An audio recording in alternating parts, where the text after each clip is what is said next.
Jade Cargill is speaking out for the first time about the attack and giving some new parts of the story that closes the door for some theories but keeps the door open for others. So let's break it all down. This week's edition of SmackDown progressed the Jade Cargill attacker storyline through a sit-down interview between Jade and Cathy Kelley. When asked about how she's feeling at the moment, Jade Cargill said that physically she's okay and ready to go. It's the emotional side of herself that's still not okay and still trying to comprehend the confirmed betrayal from at least one of her best friends. Jade Cargill noted that it's pathetic how Naomi has been parading around online as if she's the victim of the entire situation. Jade Cargill then shut down Naomi's theory and claimed that Jade was only piggybacking off Bianca Belair to help get herself to the top. Jade Cargill made it clear that she didn't need anyone's help or any handout to get to where she's going. Reading in between the lines there, Jade Cargill is basically saying that she's destined for greatness, destined to be on top, and never needed Bianca's help to get her there. Cathy's next few questions to Jade Cargill were some pretty burning questions in the community. She asked Jade about how she knew it was Naomi and why she didn't say anything sooner to let everyone know what had happened. And this is a big moment because it's the reveal of what exactly happened to Jade Cargill that night in her perspective. Jade Cargill reveals that the only thing she remembered was being hit in the back of the head and being thrown on top of the car. And then as Jade started to black out and have her eyes shut close, she said she did catch a glimpse of Naomi running away from the scene of the crime.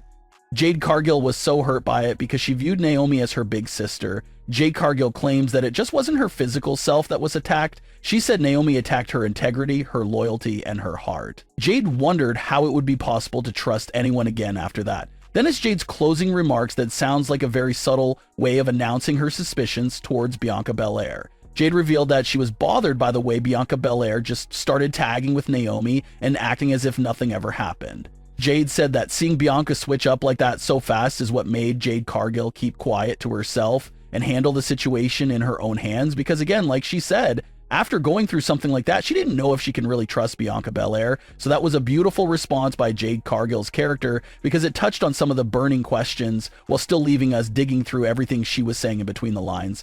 It looks like Jade's side of the story is as close as we're going to get to seeing the reveal of how exactly the attack played out. A lot of fans were hoping we'll see some type of security camera footage of the attack to perfectly end the theories and show us exactly what happened that night, but it doesn't look like they're going that route at all. They did the big reveal through Jade's comments and her side of the story, and what Jade said does check out and does match up with some of the previous points we've been discussing here on WrestlingWorldCC. Like the fact that Jade Cargill landed on top of that car on her back, meaning that all she had to do was open her eyes a little bit and she could have caught the attacker running away. And that's exactly what they're claiming happened. That's how Jade busted Naomi. One very small pet peeve issue about this reveal and how they decided to handle it is that it does hurt the intelligence levels of Naomi's character. Naomi was going off to do this big operation, literally backstabbing her close friend and brutally attacking her like that. And Naomi didn't think of wearing some type of disguise to maybe protect her identity. She literally committed the crime in her light up boots and full bright outfit that she's extremely well known for. Not exactly the smartest character move there if you're trying to get away with this evil act. That's like the equivalent of a character in a heist movie committing a big crime and robbery with no mask and no disguise at all. Like them committing the robbery while wearing their work uniform and their name tag. That's basically how Naomi's character acted with the attack of Jade Cargill. And maybe if it was a spur of the moment thing and it wasn't really planned out in advance, Naomi just went for it in the moment and struck out of nowhere, then that's understandable. But if this was something that Naomi had been working on for a while and carefully putting the pieces together for it, it would have been smarter if her character attempted to wear some sort of disguise before pulling something like that off. Because if the attacker was covered up and disguised, it would have made it an even bigger mystery, and Jade Cargill would have been absolutely lost for when it comes to who did it.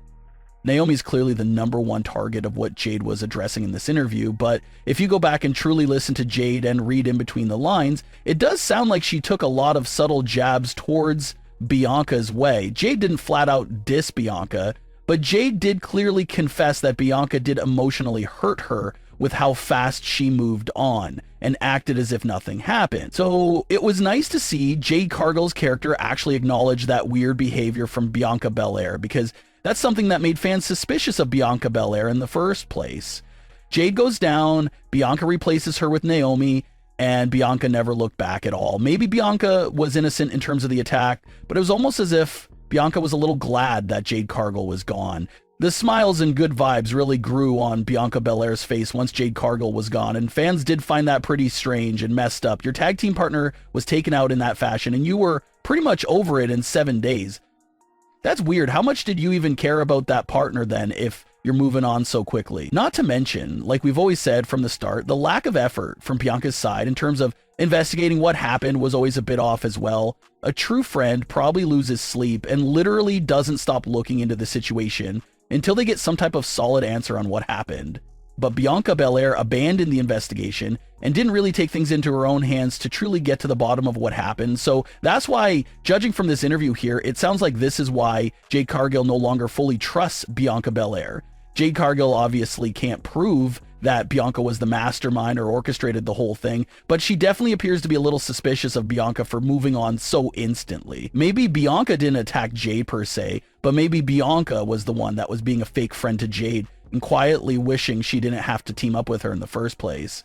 Maybe that's a thought that's going through Jade's head, like, did Bianca ever truly like me, or was she eager to get rid of me because she was ready to move on so fast? And like Jade Cargill said, put yourself in her shoes and you're probably questioning everyone and everything around you too. It'll be hard to trust a single soul. If Naomi did the attack, who's to say that Bianca Belair wasn't aware of everything and knows more than she's letting off? Looking at it from Jade Cargill's perspective, there's no way of telling if Bianca Belair is fully innocent. All Jade can do is sit back and question why Bianca Belair got so much more happier once she was taken out of the picture. If Bianca cared so much, why didn't she go that extra mile to crack the case herself? That's probably what Jade Cargill is thinking right now. If Bianca busted Naomi and put her on blast for the attack before Jade Cargill came back, maybe that builds Jade's trust in Bianca again. But for Bianca to handle it in the way she did, and especially in Jade's eyes, it makes Bianca look a bit untrustworthy and a bit fake. So that's why Jade's interview wasn't just about distancing herself from, obviously, Naomi. But it looks like Jade was definitely hinting at distancing herself from Bianca Belair as well, because she doesn't know who to trust at the moment. So the story is definitely heating up. Does Naomi and Jade Cargill get a match at WrestleMania 41? Will Bianca Belair be used again in this story? There's still a lot of room for more twists and turns, and that's what we'll have to wait on. But what are your thoughts on today's stories? Leave your comments below. Don't forget to subscribe with all notifications on, and leave a like if you enjoyed. Thanks for watching, guys.